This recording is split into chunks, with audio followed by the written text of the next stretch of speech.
to Asharami Radio.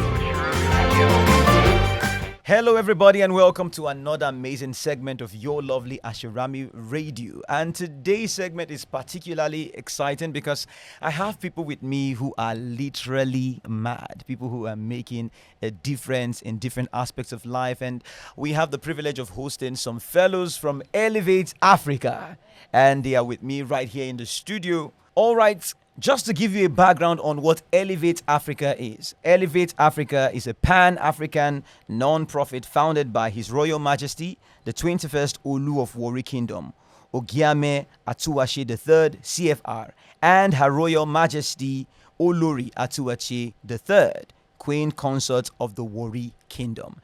And the goal of this foundation is, like the name implies, to elevate Africa, to own our stories, and tell the world how we are making a difference.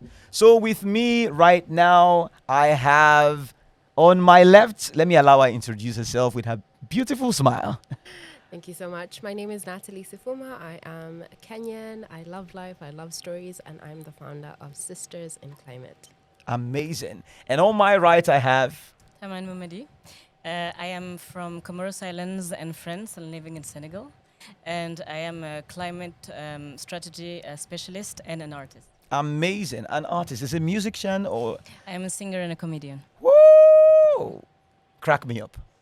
Oh no. I put you on the spot. Yes, indeed. It's all right. Anyways, it's so good to have you both here. Just to ask, right now we are broadcasting from Al Centrum, Sahara in Nigeria. So is this your first time in Nigeria? It is my first time in West Africa. I'm always Whoa. flying over. Over. So it's great to have landed. And then you came and just wore our national flag right This away. is patriotism. And what about you? Your first time in It is my first time in Nigeria, indeed. first impressions? Well, Be careful what you say. yes, indeed, I have to be very careful. Well, I think that I was really impressed by the view that you have on the river. It's like really impressive and it's energizing. I really love the vibe there. I'm so glad. Well, in case you want to stay, we have room for you. Thank you. All right. Just to carry on with the conversation, let me start with Natalie. Yes. And let me know about what you're doing. You said you work in Sisters in Climate. So just quickly to a layman, what does that mean and how does that impact on making a difference? Yeah. So Sisters in Climate is a pan-African ecofeminist community advancing knowledge and collaborations on climate for sustainable futures. And what we're doing is really creating spaces for women to come together and understand what sustainability looks like in a way that, takes into consideration their lived experiences, their lived realities, and what's accessible to them. So it's a lot of community building. It's a lot of sisterhood. There's also knowledge sharing through knowledge products and essentially just creating spaces for women to come, learn, share, yap, because we yap a lot. And that's the basis of it. And we're hoping that through that, we can have more women, especially from Africa and across the continent, come together, form sisterhood, forge connections even, but then more so advance sustainability and climate in a way that's inherently African. Amazing. I think this is beautiful in a way that is inherently African, because if we don't tell our stories, anybody could tell our stories for us. This is beautiful and pivotal. Just want to add to that, there is that proverb or the saying that goes, until the story of the hunt is told by the lion, the tail will always glorify the hunter. I like that. Amazing. So anyways, let's carry on this conversation quickly. I don't just want to hear from Natalie. I also want to hear from Taman. And you guys seem to be working in similar sectors. Indeed. And I just want to hear the differential. How are you making a difference on your side of the continent? So basically, the work that I do is to provide training, especially for the private sector, on climate strategy, so that the climate ambitions and consistent ones can be integrated to corporate climate strategies. Because we see the climate action from a private sector perspective through the lens of greenwashing only.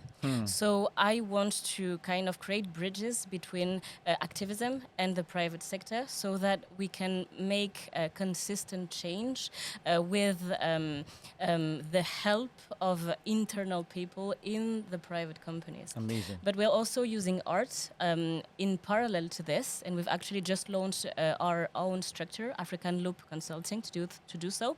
And we are producing art creations such as theater plays.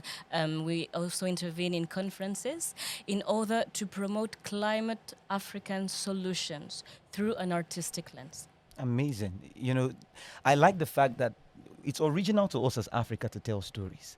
And someone once said that if you want to look through the fabric of humanity, stories have been the best ways that we've received values and even the knowledge of the world. And if we are going to do any form of advocacy, it's really admirable that we have that synergy that brings community and brings storytelling together. Amazing. Thank you for the great work you're doing. Just one question. When you're not doing climate, what do you do for fun?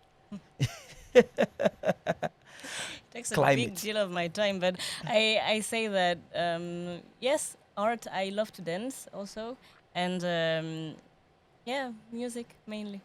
You have to sing before you leave the show. I'm not even joking.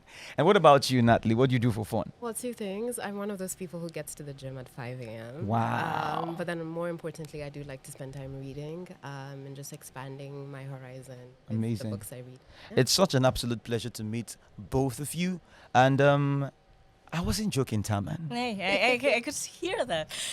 All right. So to wind down this segment of the show, why don't you just sing for us 30 seconds? Okay. Don't you wake up yet, give me some time to watch you asleep, oh angel of mine.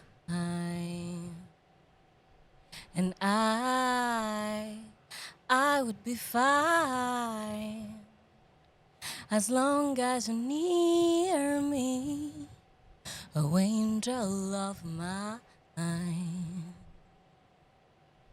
But tomorrow if a golden train came to take you away, would you go or would you stay? Tomorrow if a golden train came to take you away, would you go or would you stay? Wow, that's beautiful. I would actually go. That was I would good. go. That was good. Okay, I wish I could tell you to do 50 push-ups right now. Oh my gosh. But No. but It's all my our first time in Nigeria. Please, let's take it easy. all right, closing statement. What does being mad mean to you? Being mad means being audacious. It also means being brazen, especially as an African woman. So I would say those two things. And let me add one. Resuming at the gym at 5 a.m. That part. All right, it's been an absolute pleasure having Natalie and Taman here with us. And please don't go anywhere. We are going to be back with more mad stories of those who are making a difference around Africa. Tune in to Asharami Radio this Friday and every other Friday. Asharami Radio. You're listening